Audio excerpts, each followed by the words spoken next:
ठीक है। आज का वचन है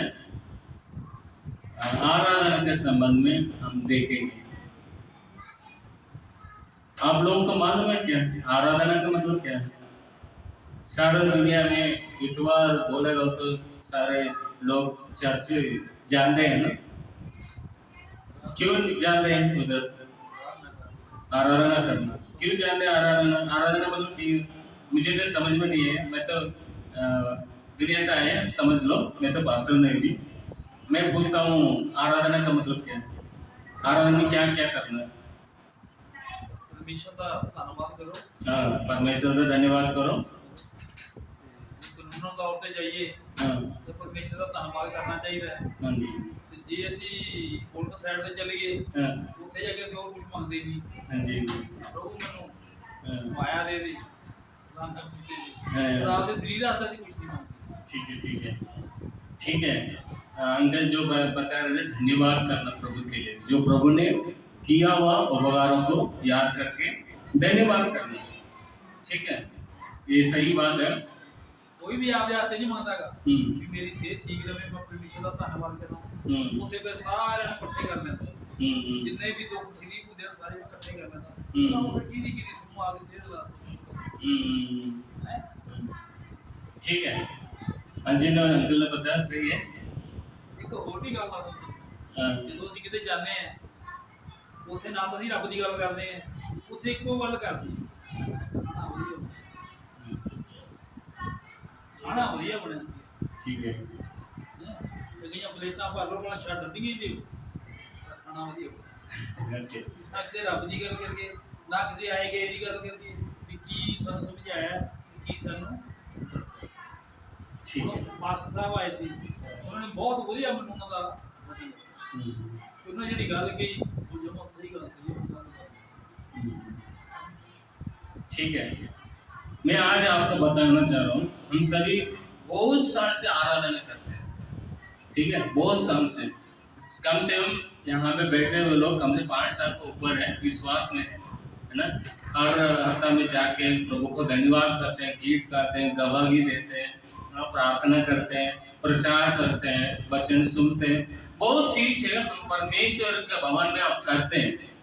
ठीक है, आराधना मतलब क्या है? हम हमेशा सोच रहे हैं कलीसिया में जाके भवन पे जाके प्रभु को धन्यवाद करना, प्रभु ने जो किया आशीषों के लिए, भलाई के लिए, उपहारों के लिए हम धन्यवाद करते हैं।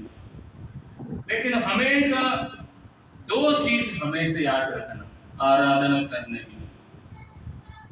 क्या 2 चीज है? यदि ये 2 चीज हम पालन करेगा तो ये आराधना प्रभु के लिए प्रिय होगा, पसंद होगा प्रभु के लिए। पहले चीज क्या है? आराधना करने में पहले हम कौन हैं?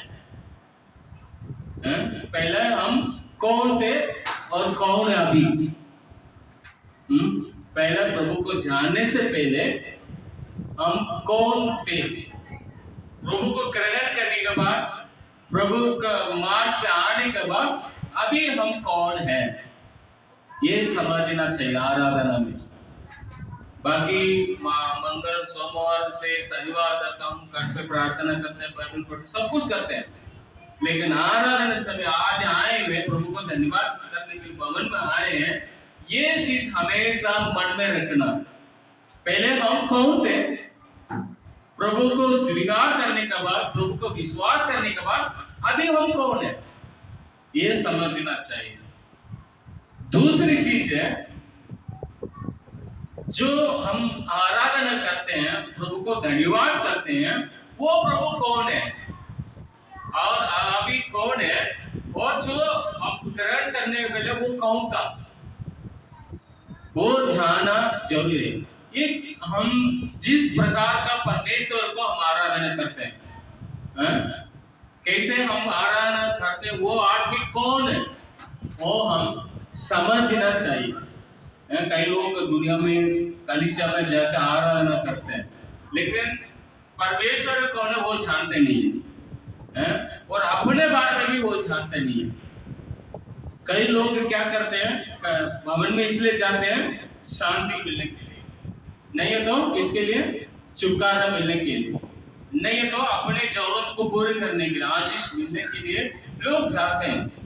लेकिन परमेश्वर प्रभु यीशु मसीह दुनिया में आया, क्या इसलिए आया, आशीष करने के लिए आया? ये प्रभु यीशु मसीह स्वर्ग से रह के भी हमें आशीष कर सकते हैं। दुनिया में आने का कारण क्या है, वो हमेशा याद करना।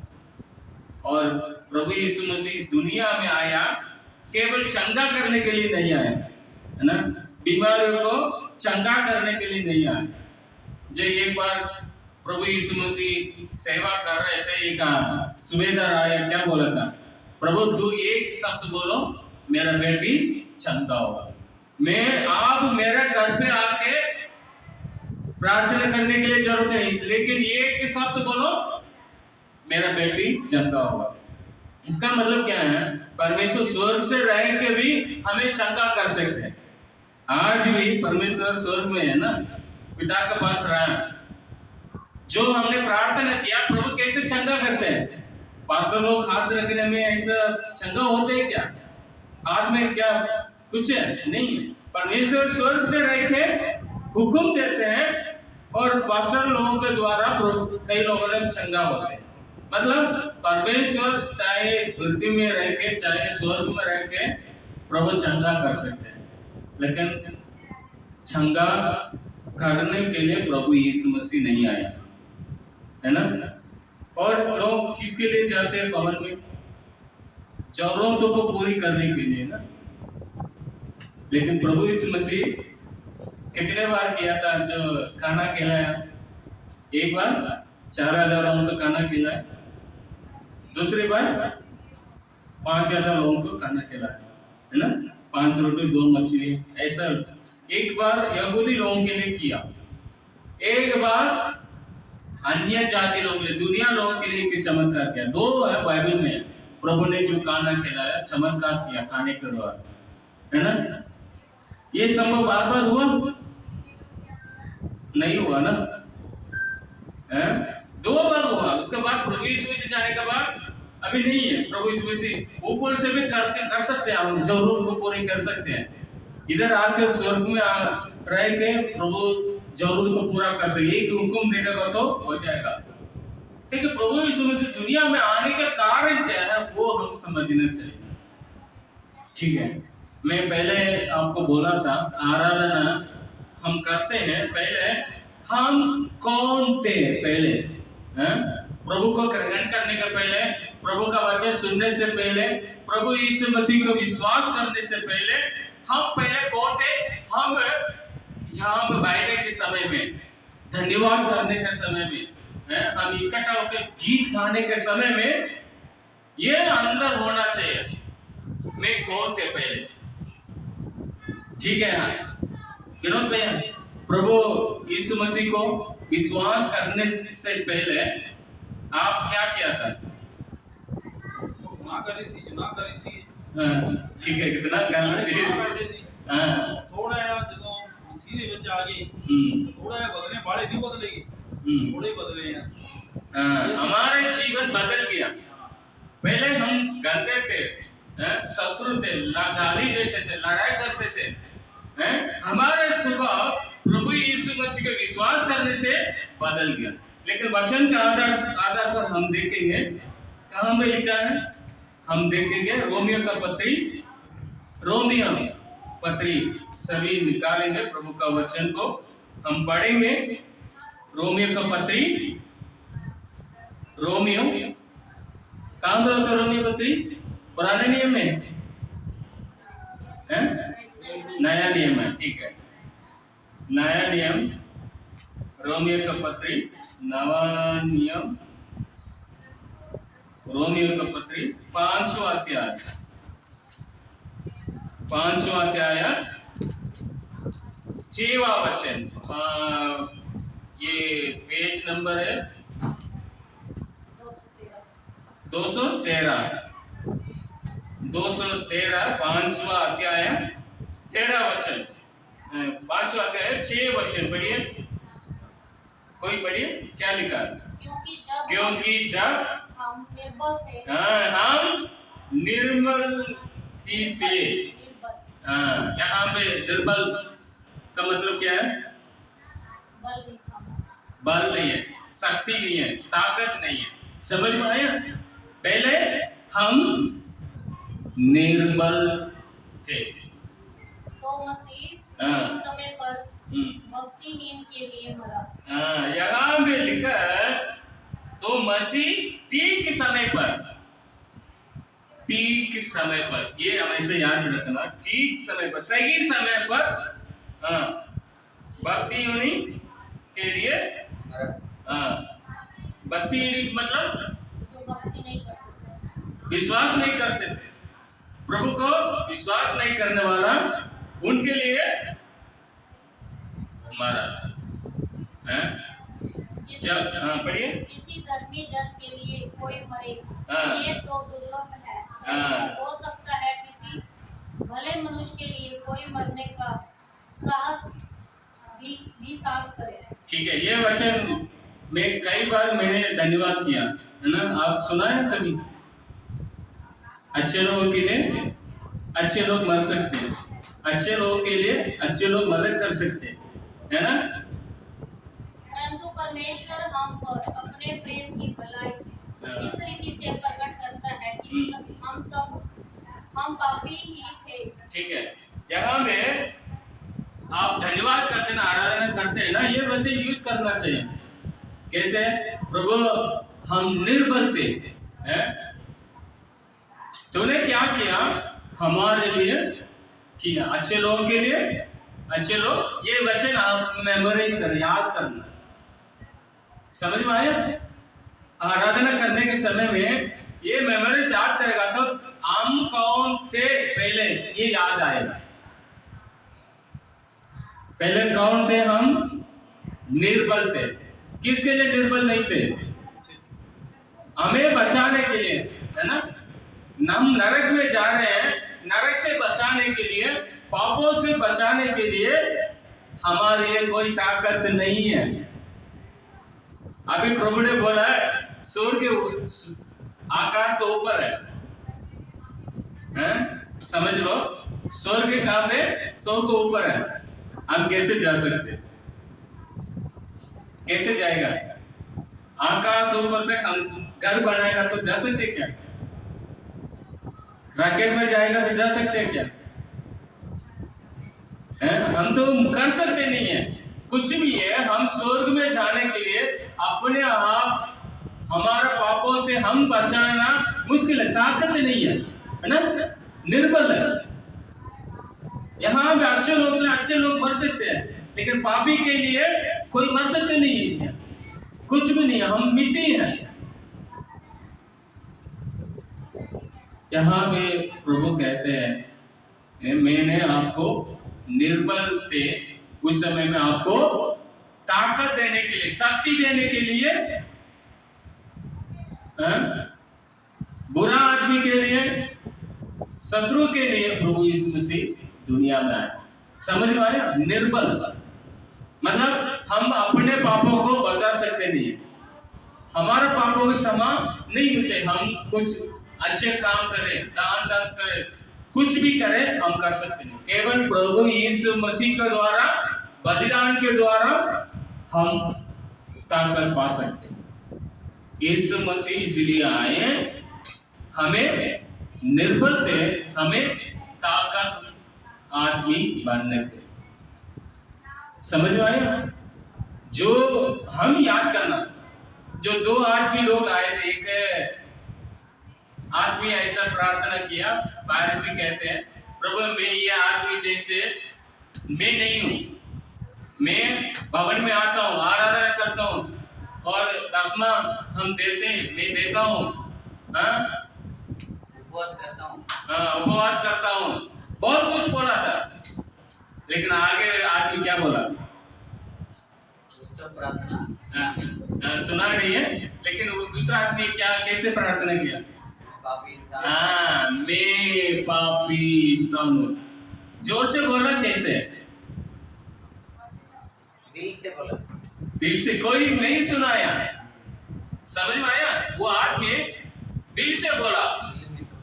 ये आदमी ऐसे खड़ा होकर ऊपर उठाकर प्रभु धन्यवाद, मुझे आशीष दिया, मुझे कार दिया, मुझे ताकत दिया, सब कुछ दिया, आशीष दिया, ऐसे वो ऊंचा उठा के बोल रहे हैं।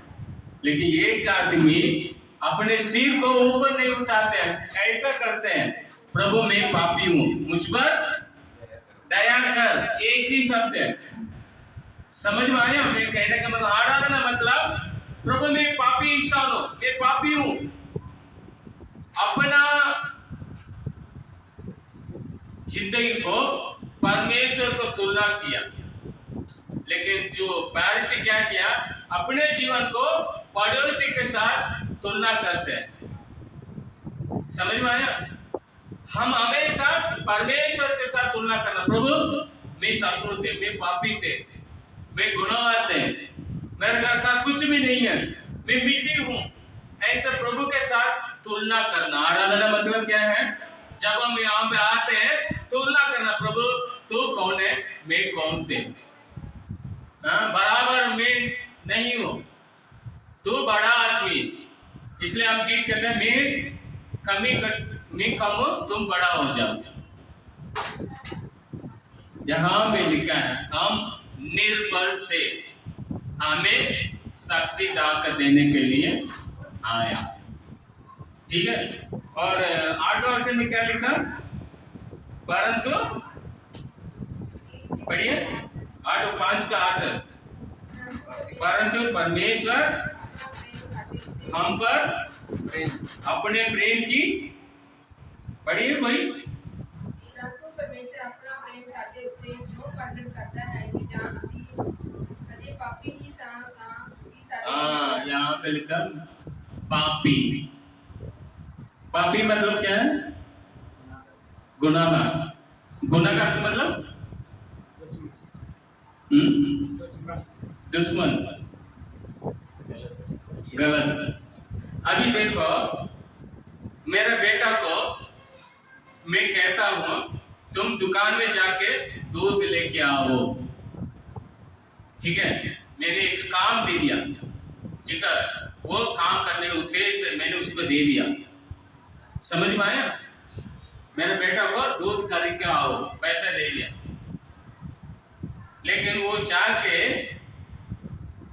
दूध खरीदा नहीं, वो वापस आ गया, तो जो मैंने बोला वो काम ना करेगा तो क्या बोलते? मतलब जो उद्देश्य है, जो गोल है वो करना था, वो गोल से हम बाहर निकलेगा तो वो गलत है। समझ में आया?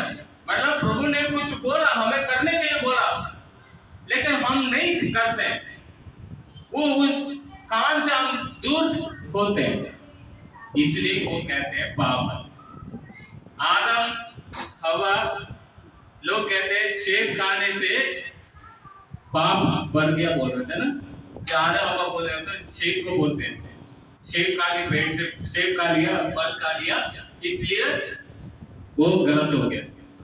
फल खाने से गलत नहीं है, प्रभु ने जो बोला उस बातों को उल्लंघन किया, मतलब उसको माना नहीं, तोड़ दिया, आज्ञाकारी पालन नहीं किया, यही ये गलत है, पाप है। पूरा हुक्म नहीं मानेगा। हाँ, हुक्म को माना नहीं है, यही है पापी हम कहते हैं। ठीक है? परमेश्वर ने दुनिया को बनाया और हमें भी रखा, हमारे हाथों में दिया। हमें क्या बोला परमेश्वर ने? तुम अधिकार बन जाओ सारा दुनिया को, समुद्र, पक्षियां, जानवर तेरे हाथ में, तुम नाम रखो, तुम जो नाम रखे वो होगा, कंट्रोल करो, है ना, राज्य करो। लेकिन ईसा ने क्या बोला? सर्प, दुष्ट आत्मा सांप का रूप में आया, जो सांप बोला वो आदम हवा ने मान लिया। समझ में आया? उसको कंट्रोल करना था, जो नीचे वाला था उसको बात मान लिया, समझ आने की बात मान ली। हाँ, नीचे वाले का बात मान रहे हैं, प्रभु का बात मानना था, जो आपके नीचे उसको बात मान लिया। उन्हें उल्टा उल्टा बोले, वो मान लिया, कर लिया। यहाँ में हम समझना चाहिए हम पापी थे, ये समझना चाहिए। हम कोई अच्छे नहीं है दुनिया में। बच्चे से इतना कहते हैं, दुनिया में कई लोग, कोई भी लोग जो जन्म में सारे लोग पापी थे, जन्म से भी हम पापी थे। कर्म से हम नहीं करते हैं ना, कई लोग है ना पैदा होने से भी गलत करते नहीं है, कहते हैं शायद होगा, लेकिन जन्म से सभी पापी है ना। अभी मेरा पिता का स्वभाव मेरा अंदर है, मेरा पिता जैसे सोचते हैं गलत करते, वो मैं खड़ा था छोटे उम्र में है ना, बीच में भी मैं किया था।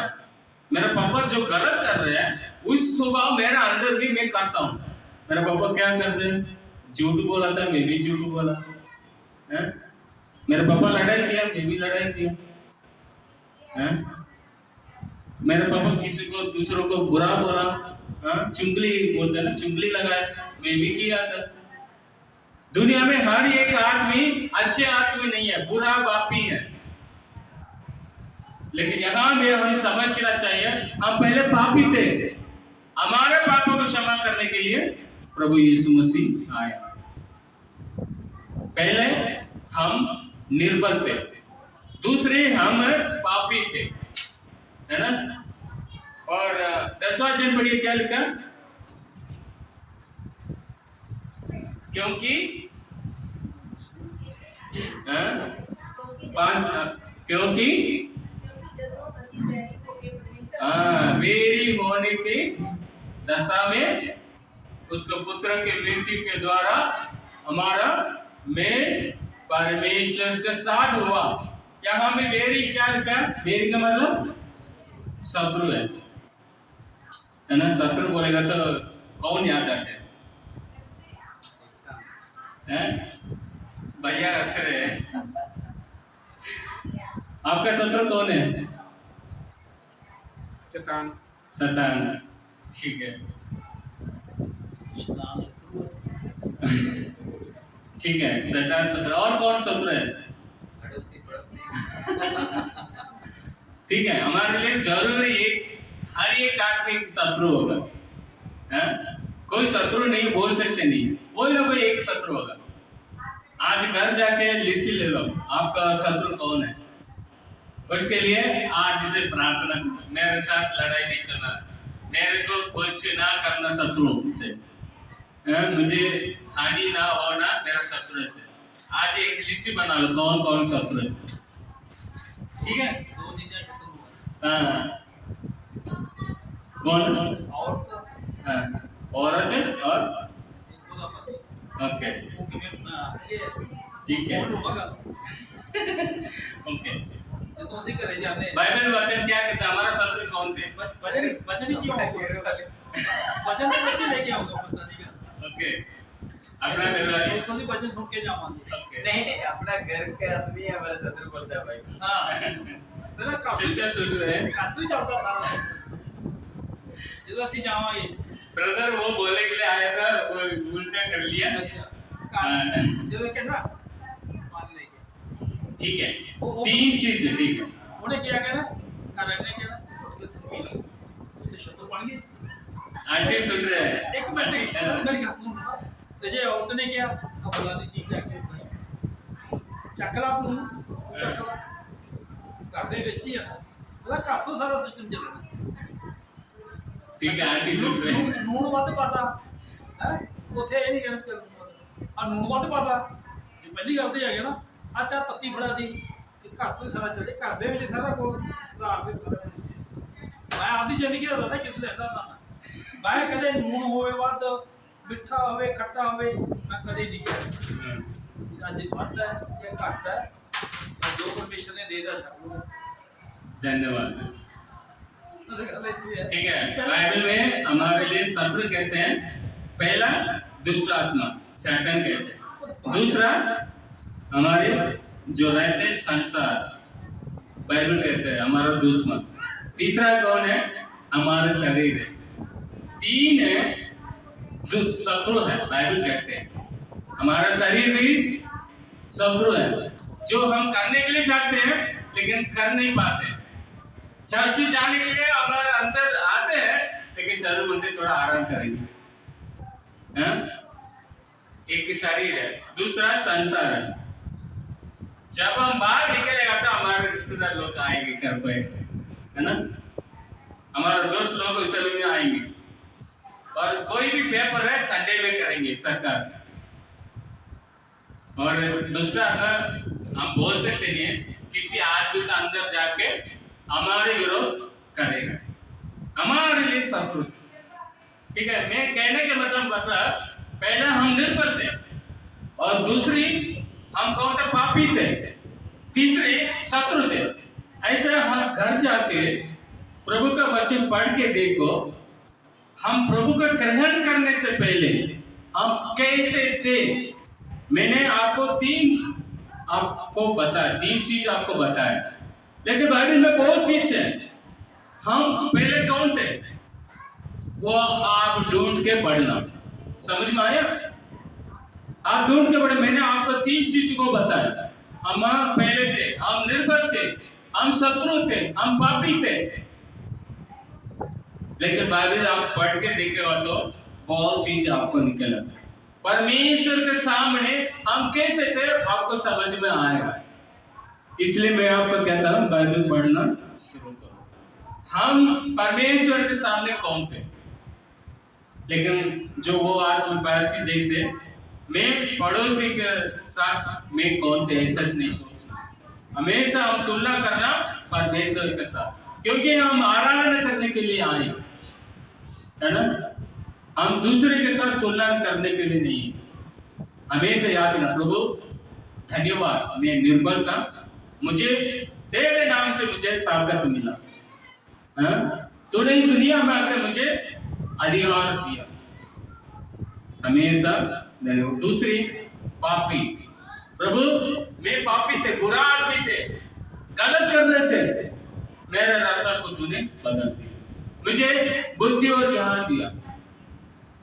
और तीसरा शत्रु थे, प्रभु मैं आपको कितना गाली बोला, आपको याद भी नहीं किया, तूने कितने भला काम किया, मैंने आपको याद भी नहीं किया, धन्यवाद भी बोला नहीं। ठीक है, आराधना मतलब पहले हम कौन थे ये याद करना। दूसरी है जो मैंने बताया, जो हम आराधना करते हैं, जो प्रार्थना करते हैं, धन्यवाद करते हैं, वो परमेश्वर को कैसे हम याद करना। पुराने नियम में मूसा ने कहते हैं परमेश्वर सर्वशक्तिमान। कैसे उसको पता चला? मिस्र देश से आरोन और मिरियम जो इस्राएल लोग लेके आया, समुद्र के पास आया, लाल समुद्र के पास आने के बाद पीछे शत्रु आ रहे थे मारने के लिए, और मूसा ने क्या किया? परमेश्वर से पूछा, परमेश्वर ने रास्ता खोला। उसका लकड़ी से, क्या बोलते हैं, ठंडी से, है ना, कोई कुछ नहीं है, लेकिन परमेश्वर ने उसका हाथ वो लकड़ी के द्वारा, मूसा के द्वारा समुद्र को, उस समय में समझ में आया परमेश्वर सर्वशक्तिमान परमेश्वर।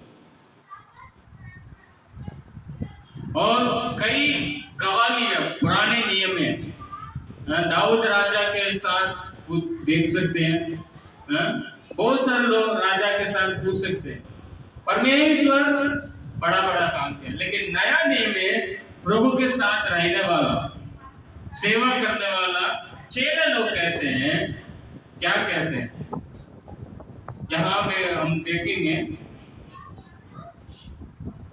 पहला कुरिन्थियों का, पहला कुरिन्थियंस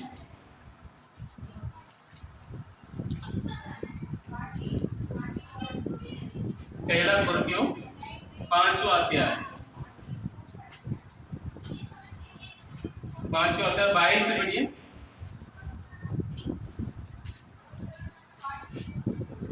बाईस नहीं है ना, पहला कुरिन्थियों 5 का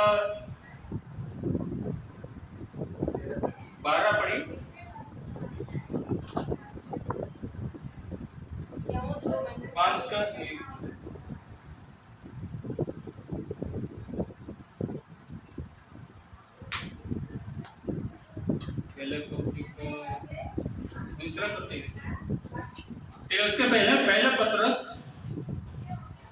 5:22 पढ़िए।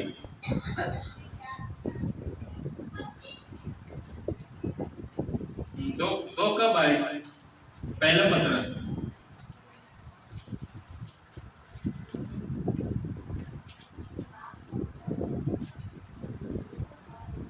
दो का 22 पढ़िए, क्या लिखा? हाँ पढ़िए। ना तो कोई किसके पास बाइबल नहीं है क्या?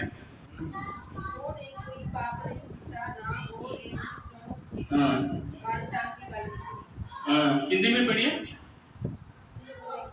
किसी के पास है नहीं। ओके, सभी बच्चे लोग मम्मी को बाइबल पे खींच के लेके गए, ठीक है। संडे स्कूल टीचर को बोलना पड़ेगा, ठीक है। यहाँ मैं पढ़ता हूँ। ना तो उसने पाप किया और ना उसके मुख से जन की कोई बात निकली। इसमें क्या आपको समझ में आता है? हाँ? ना तो उसने पाप किया और ना उसके मुख से जन की कोई बात निकली। ये मतलब क्या है? ओके, यहाँ भी लिखा है पाप किया नहीं है यीशु मसीह ने। शिक्षा पाप भी नहीं। हाँ, मुख से भी गलत शब्द भी निकलते नहीं है। जब मैं आराधना करता हूँ ये शब्द बोल रहा था ना, प्रभु आपका मुख से कभी कभी पाप नहीं निकला। ऐसे हम परमेश्वर का पवित्रता के बारे में हम आराधना में पता है? पाप नहीं किया, लेकिन क्यों ऐसा किया? परमेश्वर ने हमारे पापों को क्षमा करने के लिए ਉਹਨੇ ਆਪਦੇ ਬਾਪ ਨੂੰ ਸੌਂਪਦਾ ਰਿਹਾ। ਹਮੇਸ਼ਾ ਜੋ ਤੂੰ ਕਰਦਾ ਹੈ ਚੰਗਾ ਹੀ ਕਰਦਾ। ਉਹਨੇ ਆਪਦੇ ਤੇ ਲੈਂਦੀ ਨਹੀਂ ਗੱਲ, ਕਿਸੇ ਦੇ ਲੈ ਕੇ ਆਏ ਜੋ ਵੀ ਉਹਦੇ ਨਾਲ ਹੁੰਦੀ ਸੀ ਉਹ ਕਹਿੰਦਾ जो करना। ये कौन बताते हैं? ये पतरस कर रहा है। प्रभु के साथ रहने वाला पतरस कहते हैं वो पाप कीता भी नहीं है और उसका मुख से निकला भी नहीं है पाप बुराई। और दूसरा बड़ी है दूसरी कुरिन्थियों 2 कुरिन्थियों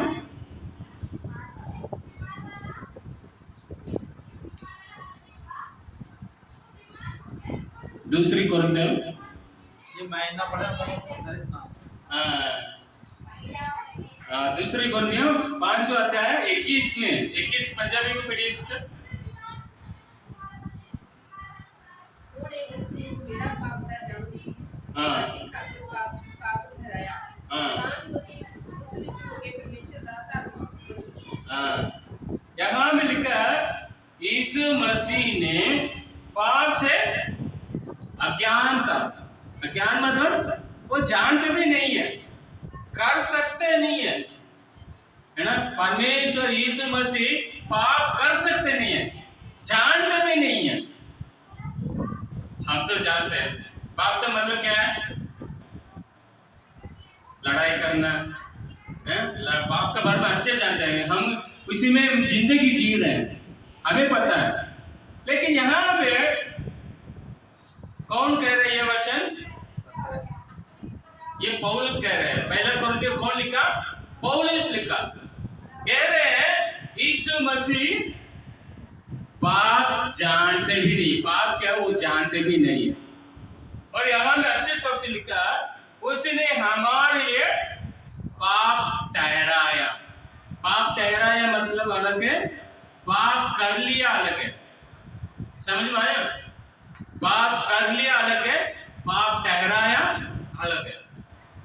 अभी देखो मेरा बेटा कुछ गलत कर लिया है? वो पाप को सजा में ले लेगा तो क्या होता है? वो ठहराना है ना। जो मैं किया नहीं है लेकिन मेरे बेटा ने किया, नहीं तो मेरे दोस्त ने किया, नहीं तो मेरे पापा ने किया, उस पापों को मैं अपने ऊपर लेता हूँ, वो पाप ठहरा है। मतलब मैं तो किया नहीं है, लेकिन किसी ने किया, उस पाप को मैंने जिम्मेदार लिया, मतलब मैंने रिस्पॉन्स ली। प्रभु यीशु मसीह भी ऐसा है, जो हम पापी थे, हम बुराई करते थे, उसके जिम्मेदार परमेश्वर ने लिया। ठहराया, पापी करके आया नहीं है, पाप किया नहीं है, यहाँ पे ठहराया लिखा। हम सभी पाप करके आया, लेकिन प्रभु यीशु मसीह ने हमारे पापों को उठाया। ये मतलब प्रभु यीशु मसीह ने हमारे पापों को उठाया। पहला यूहन्ना उनमें 1 से नहीं तो दूसरा अध्याय हम देखा तो वो कहते हैं, यूहन्ना 6 कहते हैं, प्रभु यीशु मसीह में पाप नहीं है, अंदर उनका जीवन पाप भी नहीं है, बुराई भी नहीं है, उसका अंदर कुछ भी नहीं है। लेकिन हम इस मीटिंग को समाप्त करेंगे। पहला आराधना का मतलब क्या है, हम कौन थे, प्रभु ने अभी कैसे हमें बनाया, कैसे लेके आया, उस बातों को याद करना जरूरी है। दूसरा चीज जो हम आराधना करते हैं वो कौन है, हम समझना चाहिए वो कौन है। वो पाप नहीं किया, उसके मुख से पाप ना बात निकला भी नहीं है, वो पाप को जानते भी नहीं है, उनका जीवन में पाप भी नहीं है, वो समझना। लेकिन वो क्यों मरा हुआ, बलिदान को याद रखना। प्रभु हमारे लिए मारा हुआ, हमारे लिए जीव उठा, हमारे सारे पापों को उनका बलिदान के द्वारा क्षमा किया। ये याद, यही आराधना। हम गीत गाना और वचन सुनना ये नहीं है, कोई भी गीत गाए इस बात होना चाहिए, गवाही देने का तो भी यही होना चाहिए। मैं वो पिछले गुरुवार को क्या बोला, मैं पहले कौन थे, मम्मी पापा के साथ लड़ाई करते थे, अभी प्रभु को विश्वास में आया, अभी मैं कैसे रहा हूं, ये गवाही हमने सुना है ना। कैसे है हम परमेश्वर का आराधना करें। प्रभु धन्यवाद, मुझे सब कुछ दिया, ऐसे के नहीं दिया। प्रभु मैं तेरे सामने मैं कौन, लेकिन तूने कैसे बनाया, आपको धन्यवाद। यही आराधना, हम सच्चाई से अपने हृदय से धन्यवाद करना। प्रभु मैं पापी थे, तूने पवित्र कर दिया, मैं निर्बल थे, मुझे शक्ति सामर्थ दिया, मैं एक पापी थे, पवित्र किया। प्रभु मैं शत्रु थे, मेल मिलाप किया। प्रभु तू हमेशा पवित्र परमेश्वर है, मेरे कारण तूने मरा हुआ अपना जान दिया। यही है आराधना। इसलिए हम आते हैं, प्रभु को याद करने के लिए आते हैं। प्रभु कौन है, हमारे साथ क्या क्या करते हैं, उस बातों को याद करने के लिए। चंगाई भी जरूर है, जरूरत भी जरूर है, लेकिन आराधना में ये कभी ना भूलना, हम परमेश्वर के साथ तुलना करना। प्रभु तू कौन थे और तेरे सामने मैं कौन, कुछ भी नहीं। ये याद करने के लिए, समझने के लिए हम आराधना। प्रभु हमें सहायता करे, आने वाला दिन में हम सच्चाई से आराधना करें। जो ऐसा वचन है ना, जो मैं आपको बोला था ना प्रभु के बारे में, वो धन्यवाद का समय में बोला, यही आराधना। बहुत सारे वचन है ऐसे प्रभु का स्तुति करने के लिए। हम प्रभु को धन्यवाद करेंगे, प्रभु को महिमा। आइए इस सभा को समाप्त करेंगे प्रार्थना के साथ।